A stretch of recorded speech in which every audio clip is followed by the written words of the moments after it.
सो view tab पे click करें। View tab का सिंपल शॉर्टकट होता है अल्ट प्लस डब्ल्यू। अल्ट के साथ डब्ल्यू की प्रेस करेंगे तो ये व्यू टैब खुल जाएगा। व्यू टैब में सबसे पहला ऑप्शन क्या होता है, और व्यू टैब का ज़्यादातर प्रयोग सिर्फ डिस्प्ले कराने के लिए होता है। कोई भी चीज़ें देखना हो और या हटाना हो तो उसके लिए व्यू टैब का ही यूज़ करते हैं। व्यू टैब में सबसे पहला यहाँ पर व्यूज़ ग्रुप होता है, जिसमें आपके डॉक्यूमेंट को देखने का व्यूज़ बदल सकते हैं, देखने के तरीके बदल सकते हैं। जैसे ये डॉक्यूमेंट अभी जो है प्रिंट लेआउट व्यू में खुला हुआ है, और प्रिंट लेआउट में ये ऐसा व्यू है जिसमें जितने डाटा आप जिस तरीके से लिख रहे हैं उस तरीके से आप प्रिंट भी कर सकते हैं। लेकिन अगर आप इस डॉक्यूमेंट को एक पढ़ने के लिए आप यूज़ करना चाहते हैं, सिर्फ पढ़ना चाहते हैं, तो उसके लिए रीडिंग मोड पर रीड मोड पर क्लिक करेंगे, यानी रीडिंग लेआउट पर क्लिक करेंगे। रीड मोड पर जैसे ही क्लिक करेंगे ये डॉक्यूमेंट रीडिंग मोड में आ जाता है, और आप इसे सिंपल सा आसानी से फुल स्क्रीन मोड में इसका यूज़ करके पढ़ सकते हैं। एस्केप की मदद से आप इससे बैक आ सकते हैं। जैसे कोई नोट्स वगैरह हो और आपने वर्ड में ही टाइप किया है और उस नोट्स को आप फुल स्क्रीन में पढ़ना चाहते हैं, तो उसके लिए हम इसका यूज़ कर सकते हैं। यानी आप इसका यूज़ कर सकते हैं किसका, तो रीड लेआउट का। सपोज मैंने यहाँ पे एमएस वर्ड के नाम से एक फ़ाइल बनाया है। अब इस फाइल को हम चाहते हैं फुल स्क्रीन में पढ़ना चाहते हैं, तो उसके लिए आप यहाँ पे करेंगे क्या, व्यू टैब और रीड मोड पर क्लिक करेंगे। अब जैसे ही रीड मोड पर क्लिक किए तो यहाँ पे डिटेल्स जो है ना आपका आ जाएगा, और एक एक पेज एक एक स्क्रीन हम ऐसे स्लाइड करके भी इसे पढ़ सकते हैं या इसे प्रोजेक्टर पर चला सकते हैं, डिस्प्ले करा सकते हैं। एस्केप की मदद से हम बैक आ जाते हैं। अब इस पेज को हम वेब पर पब्लिश करना चाहते हैं, यानी इंटरनेट पर भेजना चाहते हैं, तो उसके लिए सबसे पहले मुझे इस व्यूज़ को वेब लेआउट में देखना होगा कि ये जो डाटा जाएगा इंटरनेट पर पब्लिश होगा तो वहाँ कैसा दिखाई देगा। तो इसे सिंपल से इन सभी डाटा को HTML फॉर्मेट में कन्वर्ट कराने के लिए वेब लेआउट पर क्लिक करते हैं। जैसे ही वेब लेआउट पर क्लिक करेंगे तो ये डॉक्यूमेंट जो है कुछ इस फॉर्मेट में दिखाई देगा, यानी कि जब भी आप वेब पर पब्लिश करेंगे तो ये ऐसा ही फॉर्मेट आएगा। अब कभी इंटरनेट पर आपने देखा होगा कि कहीं भी कोई पेजेस टूटा हुआ नहीं दिखाई देगा, तो इसमें भी कहीं भी कोई भी ऐसा नहीं दिखा रहा है कि आप कितने नंबर पेज में अभी है और कितने नंबर पेज पर जाना है, तो ये सब पेज का डिटेल्स नहीं दिखाता है। सिंपल हम आ जाते हैं वापस प्रिंट लेआउट में। अब आपको जानना है आउटलाइन का यूज़ करना। सो आउटलाइन का मतलब होता है कि पहले आप यहाँ पे फ्रेश पेज ले लें। आउटलाइन का यूज़ करने के लिए हम यहाँ पे टोटल पेजेस को बंद किए, एक नया पेज ले लेते हैं। अब यहाँ पर आउटलाइन के लिए सबसे पहले कुछ हम यहाँ पे हेडलाइन डालते हैं। जैसे यहाँ पे डाल दिए कंट्री डाल दिए, कंट्री में डाल दिए यहाँ पे इंडिया, और इंडिया के अंदर डाल दिए जैसे बिहार, यहाँ डाल देते हैं बिहार, और बिहार के अंदर डाल दिया पटना, पटना के अंदर डाल दिए गांधी मैदान। अब इसके बाद यहाँ डाल देते हैं अगले स्टेप में पटना, यहाँ डाल देते हैं पाकिस्तान, यहाँ डाल देते हैं कराची, इस्लामाबाद। अब ये जो है ना कंट्री आपको हेडिंग 1 है, सो हेडिंग 1 पे क्लिक कर दिए, और इंडिया जो ना हेडिंग 2 है तो हेडिंग 2 पे क्लिक कर दी। बिहार हेडिंग 3 है तो हेडिंग 3 पे क्लिक कर दी। अब पटना हेडिंग 4 है तो हेडिंग 4 पे क्लिक कर दी। गांधी मैदान हेडिंग 5 है, फिर हेडिंग 5 पे क्लिक कर दिए। फिर पाकिस्तान जो है ना इस लेवल का पाकिस्तान है, यानी एक कंट्री है, तो ये हेडिंग 2 था तो यह भी हेडिंग 2 हो जाएगा, यहाँ हेडिंग 2 कर देते हैं। कराची हेडिंग 3 है तो हेडिंग 3, और ये आपका हेडिंग 4 है तो हेडिंग 4। तो इस टाइप से अगर कोई आप कंटेंट्स बनाया और उसे आप आउटलाइन मेथड में यूज़ देखना चाहते हैं, व्यू करना चाहते हैं, तो व्यू टैब पे क्लिक करेंगे और आउटलाइन पे क्लिक करेंगे। आउटलाइन पे जैसे ही क्लिक करेंगे अब आप देखेंगे कि आपका जो डॉक्यूमेंट है कुछ इस प्रकार दिखाएगा। जैसे मैं यहाँ कंट्री पे डबल क्लिक करूँगा तो कंट्री के अंदर जितने भी डाटा था वो टोटल डाटा यहाँ पे हाइड हो गया। फिर इस पर डबल क्लिक करेंगे तो टोटल डिस्प्ले करेगा। अगर इंडिया पे मैं यहाँ पे डबल क्लिक करूँ तो इंडिया के अंदर जो जो डाटा था वो आपका हाइड हो गया। इस तरीके से आप यहाँ पे अगर मान ली कि यहाँ पे डाल लेते हैं जैसे उत्तर प्रदेश, तो ये उत्तर प्रदेश जो है ये किस लेवल का डेटा है, तो इसे हम लेवल ये हो गया 1 2 3 यानी लेवल 3 है, तो इसमें से हमें यूज़ करना होगा लेवल 3। लेवल 3 पर जैसे ही क्लिक करेंगे तो ये बिहार के लेवल में आ गया। अब उत्तर प्रदेश के अंदर लिखना है वाराणसी, तो वाराणसी जो है ये है लेवल 4, तो आप इसको डाल सकते हैं लेवल 4। तो अब आप समझ चुके होंगे कि आउटलाइन का यूज किस लिए होता है। कि जब अपने डॉक्यूमेंट में कुछ इस प्रकार का पेजेस बनाने के लिए यूज करना हो तो उसके लिए हम यहाँ पे आउटलाइन का यूज करेंगे। क्लोज आउटलाइन व्यू पे क्लिक करते हैं और ये आउटलाइन का व्यू मैंने क्लोज कर दिया। व्यू टैब पे क्लिक करने के बाद अपने डॉक्यूमेंट को एक नॉर्मल व्यू में देखना हो, ड्राफ्ट व्यू में देखना हो, तो उसके लिए जिसमें सिंपल सा केवल टेक्स्ट देखने का यूज करना हो तो आप इसका यूज कर सकते हैं ड्राफ्ट का। अगर आपसे अपने डॉक्यूमेंट में कोई शेप वगैरह लगाए हैं, कोई पिक्चर वगैरह इंसर्ट किए हैं, तो वो चीज़ें आप ड्राफ्ट क्वालिटी में नहीं देख सकते हैं। सपोज मैंने इंसर्ट टैब पे क्लिक करके कोई एक शेप ही ले लेते हैं। एग्जांपल्स के रूप में मैंने यहाँ पे कोई एक शेप ले लिया, सिलेक्ट किया और यहाँ पे शेप को ड्रॉ कर दिया। अब हम जैसे आप यहाँ पे व्यू टैब पे क्लिक करके ड्राफ्ट क्वालिटी पे क्लिक करेंगे तो अब आप यहाँ पे शेप इसको देखेंगे तो शेप यहाँ पर नहीं दिखाई देगा, सिंपल केवल टेक्स्ट ही दिखाई देंगे। तो आपने समझ लिया होगा कि ड्राफ्ट का मतलब क्या होता है कि सिंपल सिर्फ टेक्स्ट को देखना हो तो उसके लिए ड्राफ्ट क्वालिटी का यूज करते हैं। प्रिंट लेआउट पे आते हैं तो ये आपका टोटल जैसे जैसा आपने काम किया था वो टोटल डिस्प्ले करेगा। अब व्यू टैब में सिर्फ शो और हाइड कराना हो तो उसके लिए रूलर को शो और हाइड करा सकते हैं चेक और अनचेक करके। ग्रिड लाइन पर चेक और अनचेक करके अपने डॉक्यूमेंट में ग्रिड लाइन को शो और हाइड करा सकते हैं। नेविगेशन पेन पर चेक और अनचेक करके लेफ्ट साइड में नेविगेशन पेन को चेक और अनचेक करके शो और हाइड करा सकते हैं।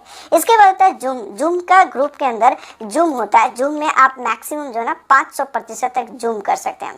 ऐसे आप यहाँ पे इस पर क्लिक करके और यहाँ पे आगे की तरफ मूव करेंगे तो ये अधिकतम जो है ना 500% तक जूम हो सकता है। इससे ज़्यादा आप जूम नहीं कर सकते, इससे ज़्यादा जूम नहीं कर सकते। सो ओके बटन पे क्लिक करेंगे तो 500% तक जूम होगा। 100% पे क्लिक करेंगे तो 100% पर आएगा, यानी 100% जो एक्चुअल जूमिंग जो होता है वो आएगा।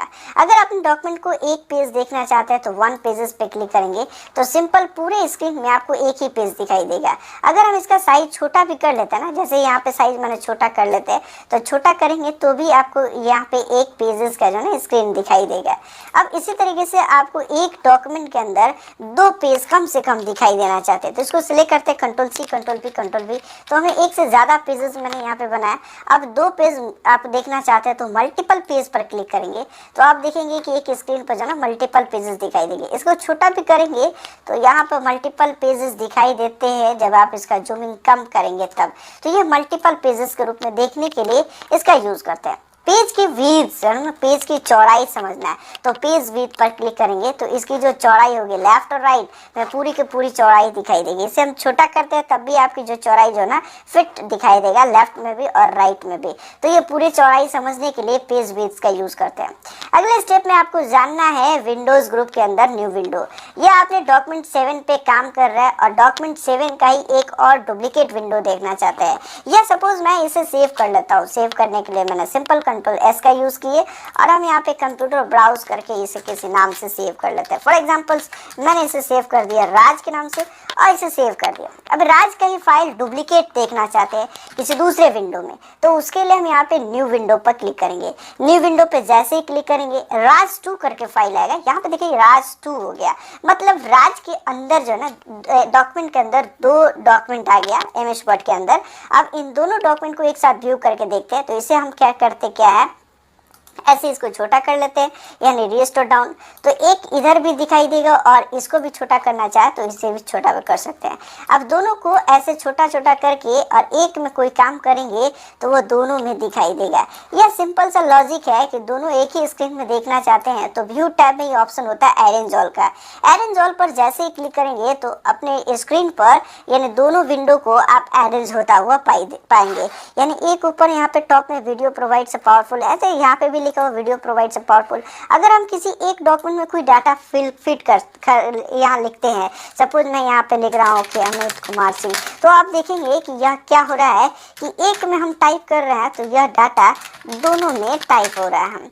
तो इस तरीके से न्यू विंडो का यूज कर सकते हैं। फिर वापस अगर न्यू विंडो ले लेते हैं और न्यू विंडो लेकर फिर यहाँ व्यू टैब पे क्लिक करके अरेंज ऑल कर लेते हैं तो सभी अरेंज हो गए। अब किसी एक में कोई लेटर आप टाइप करिएगा तो वो सभी में यानी तीनों के तीनों डॉक्यूमेंट में आपको दिखाई देगा। आफ्टर ऑल इसके बाद करते क्या है कि किसी एक पर डबल क्लिक करते हैं, इसको साइज बड़ा कर लेते हैं। तो इस तरीके से आप न्यू विंडो का अभी विंडो क्लोज करना है, कंट्रोल W से क्लोज करेंगे तो एटलीस्ट ओरिजिनल डॉक्यूमेंट तक आप पहुंच जाइएगा। ये मेरा ओरिजिनल डॉक्यूमेंट था और इसको आप सेव कर सकते हैं, किसी नाम से रख सकते हैं। तो ये आपका ओरिजिनल डॉक्यूमेंट था। यानी न्यू विंडो का मतलब होता है कि एक ही स्क्रीन को कई जगह देखने के लिए इसका यूज करता है। कभी आप रेलवे प्लेटफॉर्म वगैरह पे गए होंगे तो आपने देखा होगा कि प्लेटफॉर्म नंबर 1 पर जो स्क्रीन चल रहा है, कौन सी गाड़ी आएगी कितने नंबर प्लेटफॉर्म पे, वही सेम स्क्रीन किसी दूसरे प्लेटफॉर्म पे भी दिखाया जाता है, तीसरे प्लेटफॉर्म पे भी दिखाया जाता है। तो उसकी उसी तरीके से अगर आप किसी डॉक्यूमेंट को एक स्क्रीन से किसी दूसरे स्क्रीन पर भी आप उसका सेम विंडो डिस्प्ले कराना चाहते हैं तो उसके लिए न्यू विंडो का प्रयोग करेंगे। और अपनी सारे स्क्रीनिंग को, सारे विंडो को एक स्क्रीन पर ही देखना है तो एरेंजॉल का यूज करके आप उसे देख सकते हैं। दूसरा ऑप्शन होता है स्प्लिट करना। स्प्लिट का मतलब होता है कि अपने पेजेस को, अपने डॉक्यूमेंट को 2 भागों में तोड़ने के लिए स्प्लिट विंडो का यूज करेंगे। वही सेम चीज होता है, स्प्लिट विंडो पर क्लिक करेंगे तो ये हमारा स्क्रीन जो है ना 2 भागों में बढ़ जाता है, एक टॉप साइड में और एक बॉटम साइड में। जिसमें टॉप का जो कंटेंट होता है वो कभी हाइड नहीं होता है और बॉटम का कंटेंट जो है ना वो यानी टॉप लेवल का ये हाइड नहीं होता है और बॉटम में डायरेक्ट हिडन दिखाई देते हैं। अब इसमें आप ऊपर जाकर कोई डाटा फिल करते हैं तो जो नीचे फिल करेगा वही डाटा ऊपर आएगा, आ जाए जो ऊपर फिल करेगा वही डाटा नीचे भी आएगा। इस तरीके से स्प्लिट का यूज कर सकते हैं और रिमूव स्प्लिट पर क्लिक करके फिर वापस स्प्लिट आप हटा भी सकते हैं। यहाँ अगला इस ऑप्शन था विंडोज के अंदर व्यू साइड बाय साइड। यानी व्यू साइड बाय साइड का मतलब क्या होता है कि जब आप कोई डॉक्यूमेंट न्यू विंडो ले लिए, अब दोनों विंडो को आपने अरेंज कर लिया, तो अरेंज करने के बाद ये टॉप में दिखाई दे रहा है, टॉप एंड बॉटम में। अब इसे साइड बाय साइड करना चाहते हैं तो व्यू साइड बाय साइड पर क्लिक करेंगे तो आप देखेंगे कि एक लेफ्ट में और एक राइट में हो जाता है। लेकिन इसमें होता है क्या कि इसे रीसेटिंग का भी ऑप्शन होता है कि आपने अगर इसको इधर का उधर कर लिया, जैसे इसको खींच करके हमने इधर कर लिया या इसको इधर कर लिया, तो फिर से अगर आपको रीसेट करना चाहते हैं तो व्यू टैब में ही ऑप्शन होता है इसे रीसेट करने का, रीसेट विंडो पोजीशन। इस पर जैसे ही क्लिक करेंगे फिर वापस आप इसे रीसेट पोजीशन पर पाएंगे। अगले स्टेप में आपको जानना है स्विच विंडो, यानी एक विंडो से दूसरे विंडो में जाना हो तो स्विच विंडो का यूज करेंगे। फिर यहाँ स्विच विंडो करके दूसरे विंडो में आ सकते हैं। मतलब एक साथ कई डॉक्यूमेंट आपने खोले हैं और एक डॉक्यूमेंट से दूसरे डॉक्यूमेंट में जाना हो तो उसके लिए स्विच विंडो का प्रयोग। अब हमें समझना है माइक्रो का यूज करना। माइक्रो का मतलब होता है सेट ऑफ रिकॉर्डेड कमांड,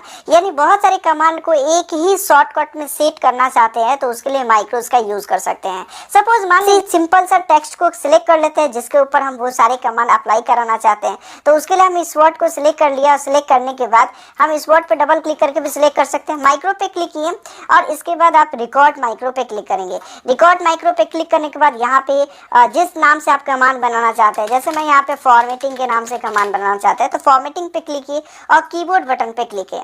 यहाँ एक नया शॉर्टकट दे सकते हैं, कोई भी शॉर्टकट हो सकता है लेकिन वो शॉर्टकट नहीं होगा जो माइक्रोसॉफ्ट वर्ड में यूज होते हैं।